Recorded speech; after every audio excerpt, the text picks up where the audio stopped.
ক্ষমতায় টিকে থাকতে আন্দোলনকারীদের ওপর মাত্রাতিরিক্ত বল প্রয়োগ করতে নির্দেশ দিয়েছিলেন সাবেক প্রধানমন্ত্রী শেখ হাসিনা। সেই সাথে বিচার বহির্ভূত হত্যা, নির্বিচারে গুলি, গ্রেপ্তার, নির্যাতন, এমনকি চিকিৎসা পেতে বাধা দেওয়ার মতো গুরুতর মানবাধিকার লঙ্ঘন করেছে তার সরকার।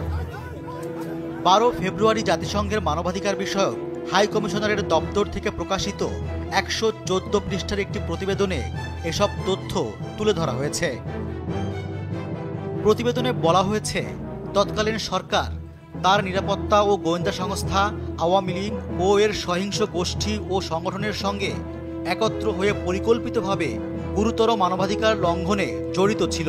এর মধ্যে রয়েছে কয়েকশো বিচার বহির্ভূত হত্যাকাণ্ড। এছাড়াও রয়েছে হাজার হাজার বিক্ষোভকারীকে গুরুতরভাবে শারীরিক নিপীড়ন ও বল প্রয়োগ, ব্যাপক হারে নির্বিচারে গ্রেপ্তার, আটক, নির্যাতন সহ অন্যান্য ধরনের নিপীড়ন। জুলাই আগস্ট গণ আন্দোলনের সময় হেলিকপ্টার থেকে 738টি টিয়ার শেল, 190টি সাউন্ড গ্রেনেড এবং 557টি স্টান গ্রেনেড নিক্ষেপ করেছিল র্যাপিড অ্যাকশন ব্যাটালিয়ন র্যাব।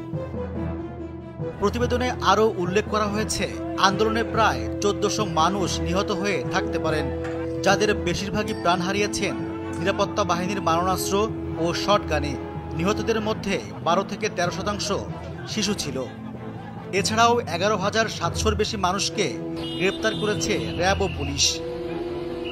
প্রতিবেদনে আন্দোলনের শুরুর দিকের বিক্ষোভের কথা উল্লেখ করা হয়েছে।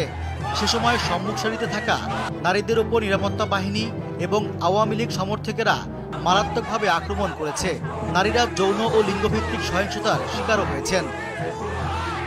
আবু সাঈদের হত্যাকাণ্ড নিয়ে বিস্তারিত পর্যালোচনা করা হয়েছে জাতিসংঘের এ প্রতিবেদনে।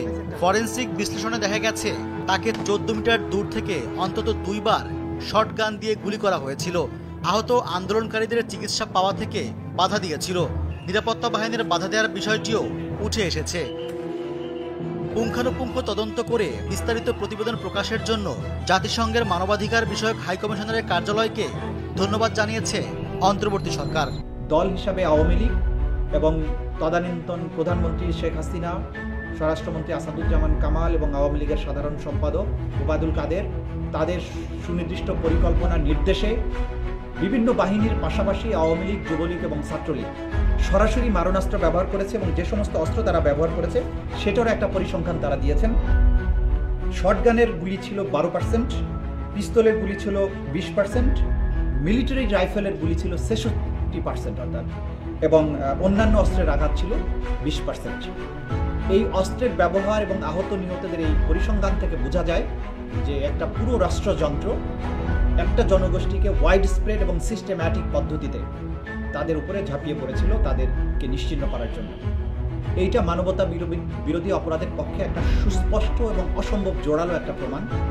এই প্রমাণটি আন্তর্জাতিক অপরাধ ট্রাইব্যুনালের তদন্ত সংস্থার মাধ্যমে একটা এভিডেন্স হিসাবে ট্রাইব্যুনালে আসবে এবং যেহেতু জাতিসংঘ এটি বিশ্বের সবচাইতে বড় এবং সর্বজন গ্রহণযোগ্য একটা সংস্থা, তাদের এই রিপোর্টটা সম্পূর্ণ ইম্পার্শিয়াল, কোনো দলের দ্বারা প্রভাবিত হয়ে হয়নি।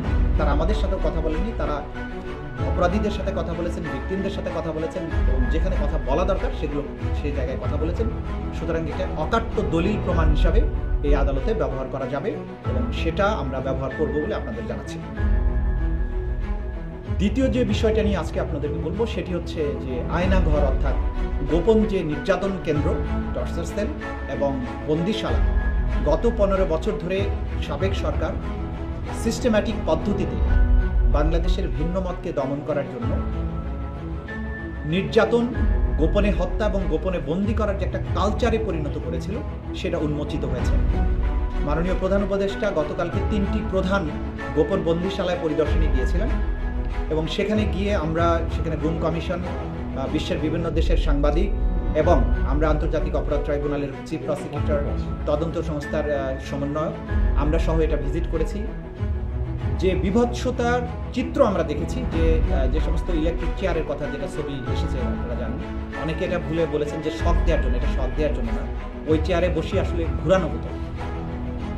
একটা চেয়ারকে বসিয়ে যখন হাত পা বেঁধে দিয়ে ঘুরানো হয় কি পরিণতি হতে পারে আপনারা সেই বিভৎসতা কল্পনা করতে পারেন।